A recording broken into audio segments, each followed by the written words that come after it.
And thank you for joining us tonight for KREM 2 News at 11. I'm Cody Proctor.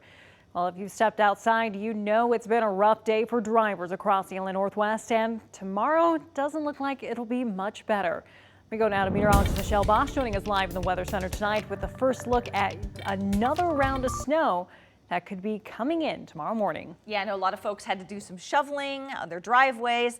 Obviously, the city and the county had to do some plowing and de-icing out there, but we're going to have to deal with even more snow tomorrow. Things are still relatively quiet right now, but you're starting to see that snowfall pick up across the Blues and even portions of far southeastern Washington. It is snowing hard right now at Stevens and Snoqualmie Pass, and that's just kind of ahead of our next round of snow, which means our winter weather advisories and winter storm warnings will continue through tomorrow. The winter weather advisories for the area shaded in purple, generally lighter amounts of snow. Heavier snow, though, expected tomorrow for the Cascades and for the Central Panhandle Mountains. That includes Lookout Pass. What are we talking about for more snow? About 2 to 3 more inches for Spokane, a little bit more on the Idaho side, but of course the mountains will be talking about snow in feet. So it is going to be very tricky in those higher elevations, though warmer air does move into the Cascades by Sunday. So by late Sunday, we may be talking about rain even up at Stevens Pass. Currently temperatures are in the 20s right now, so any places that saw any type of melting at all of that snow, it's certainly refrozen, and the side streets or any untreated roads are very slick out there and will continue to be slick tomorrow. We'll start off with more snow tonight. The back end of that could be in the form of a little bit of rainfall, but we are looking at a trend for warmer temperatures and a trend towards more rain than snow, especially starting Sunday and then certainly by early next week. Michelle, thank you so much. Now, of course, that snow today led to slick roads all across the Spokane area, leading to dozens of wrecks, and driving conditions remain icy in many areas tonight. KREM 2's Kyle Simchuk reports for us this evening. While many drivers took it slow, others lost control. Spokane police had to shut down several streets throughout the day, including Freya, Monroe, and Stevens. We saw several cars ignoring those road closures and driving around barricades. Spokane police responded to more than 85 crashes today between 6 a.m. and 3:30 p.m. Officers said streets on the lower South Hill were hit the hardest. State troopers in District 4, which includes part of I-90 and state highways between Colfax and Colville, responded to 72 collisions between 5 a.m. and 4:30 p.m. 42 of those wrecks occurred in Spokane County. Tonight, shoppers at the Safeway on 29th struggled to get a grip. We found one man making the most of the slick and snowy streets. Saw the forecast was calling for 2 to 3, so got my my trusty city slickers on here. Is it better going downhill or uphill?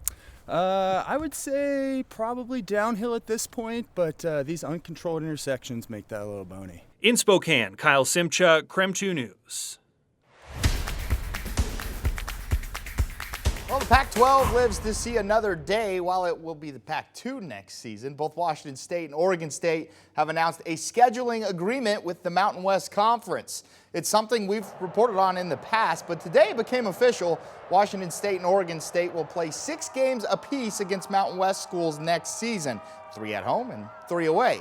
Essentially, the Cougs and Beavers will be a part of the Mountain West Conference without actually being members of the conference and remaining in the Pac-12. The agreement is for 1 year as of now and will cost the Pac-2 $14 million paid to the Mountain West. The agreement as is stands for football only. As for the future, it appears the two programs will not be joining a conference just yet and will use that 2-year grace period to figure things out in the ever-changing college athletics landscape. Here's what Athletic Director Pat Chun had to say on that topic. We are working to operate in this 2-year grace period. And I remind everybody what it will look like in college athletics looking forward in 2 years.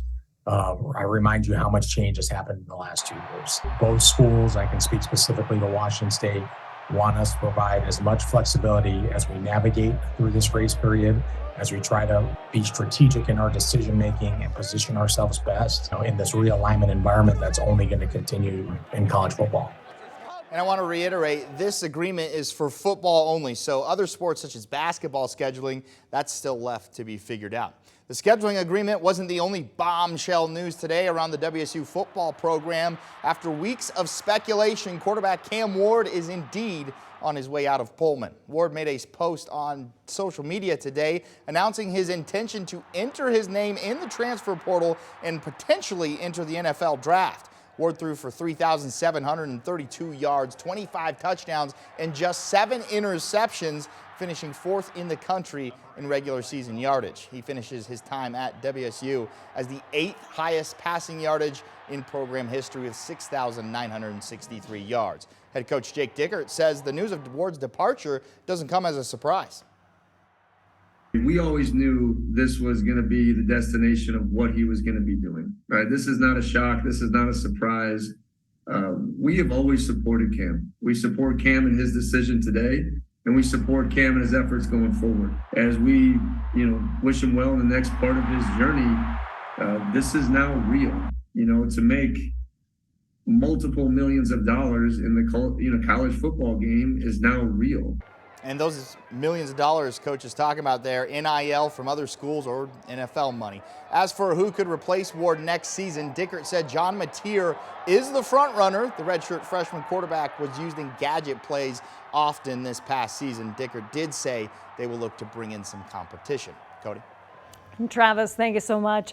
In the meantime, still to come tonight.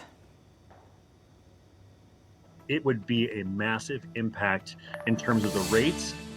Well, don't go to bed just yet. The landscape of the Snake River and your energy bill could change. That's all coming up on KREM 2 News after the break.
Welcome back to KREM 2 News. We head now to Night Beat for a quick look at the day's top stories. A protester set herself on fire today outside a building housing the Israeli consulate in Atlanta, Georgia.